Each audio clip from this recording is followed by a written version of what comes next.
بسم اللہ الرحمن الرحیم۔ ناظرین، آج کی ویڈیو میں آپ کو بتائیں گے کہ محرم کے مہینے میں نکاح کرنا یعنی شادی کرنا جائز ہے یا نہیں۔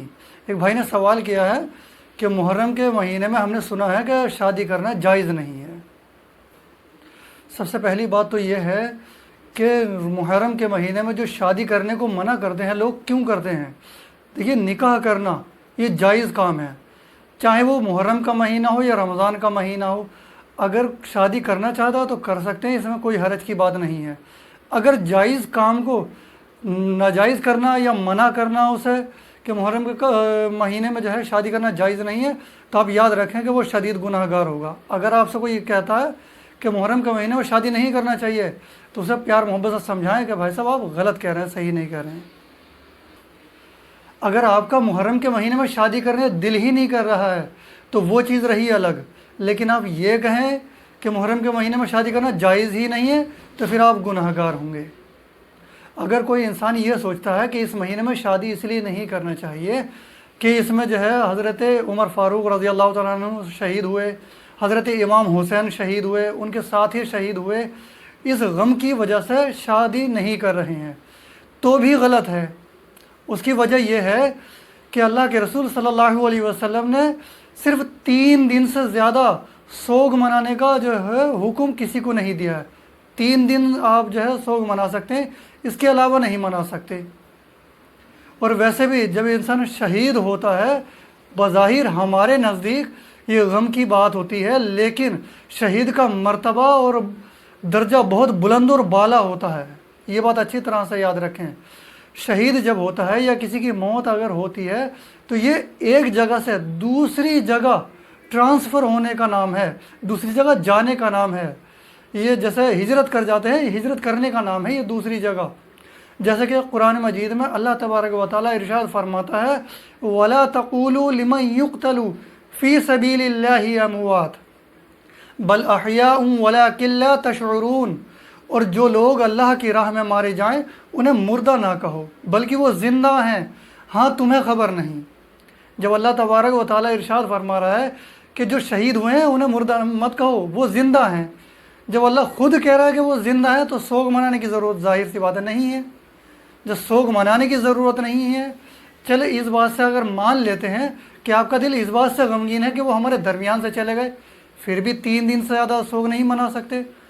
اب مان لیتے ہیں کہ حضرت عمر فاروق رضی اللہ تعالیٰ عنہ 1 محرم الحرام کو شہید ہوئے، تو 1، 2 اور 3 دن نہ کرو شادی، 4 تاریخ کو شادی کر سکتے ہیں، بالکل جائز ہے۔ اب مان لیتے ہیں حضرت امام حسین رضی اللہ تعالیٰ عنہ شہید ہوئے اپنے ساتھیوں کے ساتھ 10 تاریخ کو عاشورہ کے دن۔ اب عاشورہ کے دن شادی نہ کرو، 11 اور 12 کو شادی نہ کرو، 13 تاریخ میں شادی کر لو، کوئی حرج کی بات نہیں ہے۔ جبکہ اللہ کے رسول صلی اللہ علیہ وسلم نے ارشاد فرمایا کہ رمضان کا جو مہینہ ہے وہ مومنوں کے لیے سب سے افضل ہے، روزے رکھنے کے لیے بھی اور نیکیوں کے اعتبار سے بھی۔ اب اس کے بعد اگر سب سے افضل اگر روزہ مہینہ کوئی ہے تو محرم الحرام کا ہی ہے۔ اگر اس مہینے میں اگر نکاح کرتے ہیں تو پھر تو آپ کے لیے اور بہتر بات ہے، کیونکہ اور مہینے میں اگر نکاح کرتے ہیں تو افضل، اچھی بات ہے، نکاح کرنا سنت ہے، لیکن اب محرم کے مہینے میں کرتے ہیں تو اور افضل ہو جاتی ہے پھر تو آپ کی، پھر کیونکہ اللہ کے رسول نے فرمایا کہ رمضان کے بعد محرم کا مہینہ افضل ہے، روزے رکھنے کے لیے بھی اور نیکیوں کے لیے بھی۔ جب آپ کو نکاح اس مہینے میں کریں گے تو یہ اور افضل ہو جائے گا اور بہتر ہو جائے گا۔ تو یہ بات آپ اچھی طرح سے سمجھ گئے ہوں گے کہ یہ جو نکاح کرنے کی بات ہے، اگر کسی نے کہی ہے کہ جائز نہیں ہے تو اسے بڑی پیار محبت سے سمجھائیں کہ جائز نہیں ہے، یہ کہنا آپ شدید گناہ گار ہوں گے اس بات سے۔ کیونکہ اللہ تبارک و تعالیٰ قرآن مجید میں ایک جگہ فرماتا ہے، یہ بڑا فیمس لفظ ہے جس میں آتا ہے کہ کلو نفس ذائقۃ الموت۔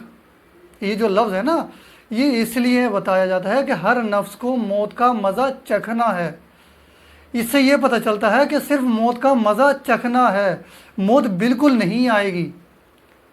کیوں نہیں آئے گی موت؟ کیونکہ اللہ تبارک و تعالیٰ نے فرمایا کہ موت کا صرف مزہ چکھنا ہے، موت نہیں آئے گی پوری۔ اب موت کا جو مزہ چکھا جاتا ہے بس اس سے یہ ہوتا ہے کہ جگہ تبدیل ہو جاتی ہے، جیسے انسان ماں کے پیٹ میں ہوتا ہے تو پیدائش اس کا نام دیا ہے کہ پیدائش، تو جب پیدائش ہوتی ہے تو اس دنیا میں کو آ جاتا ہے، ماں کے پیٹ میں وہ واپس نہیں جا سکتا۔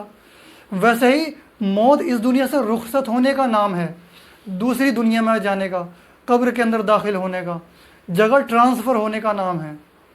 جب انسان قبر میں چلا جاتا ہے تو پھر اس دنیا میں کو لوٹ کر نہیں آ سکتا۔ جب انسان انتقال کر جاتا ہے تو وہ جب قبر میں چلا جاتا ہے، کلو نفس ذائقۃ الموت، ہر نفس کو موت کا مزہ چکھنا ہے، موت واضح طور پر نہیں دینی، بالکل پوری مکمل نہیں دینی ہے۔ تو اس سے یہ پتہ چلتا ہے کہ اس دنیا میں چلو ہمارے سامنے بظاہر اس نے موت کا مزہ چکھ لیا، انتقال ہو گیا، اسے قبر میں بھی دفن کر دیا، لیکن جب فرشتے آتے ہیں، منکر نکیر آتے ہیں سوال جواب کے لیے، تو اس انسان کے اندر روح پھر سے ڈال دی جاتی ہے، تبھی تو وہ سوال کے جواب دیتا ہے۔ تو اس سے یہ پتہ چلتا ہے کہ وہ دوسری دنیا میں چلا جاتا ہے، جو اس دنیا میں واپس نہیں آتا ہے۔ تو جو اب وہ ہمارے درمیان سے اگر چلا گیا ہے، اگر انسان غمگین ہے اس بات سے، تو صرف 3 دن سے زیادہ سوگ نہ منائے، بس اس بات کا خیال رکھیں۔ اللہ تبارک و تعالی ہمیں اس بات پر عمل کرنے کی توفیق عطا فرمائے، اور جو یہ بھائی کہہ رہے ہیں انہیں سمجھائیں کہ بھائی آپ غلط کہہ رہے تھے، اور یہ ویڈیو اگر پسند آئے تو دوستوں میں شیئر ضرور کریں۔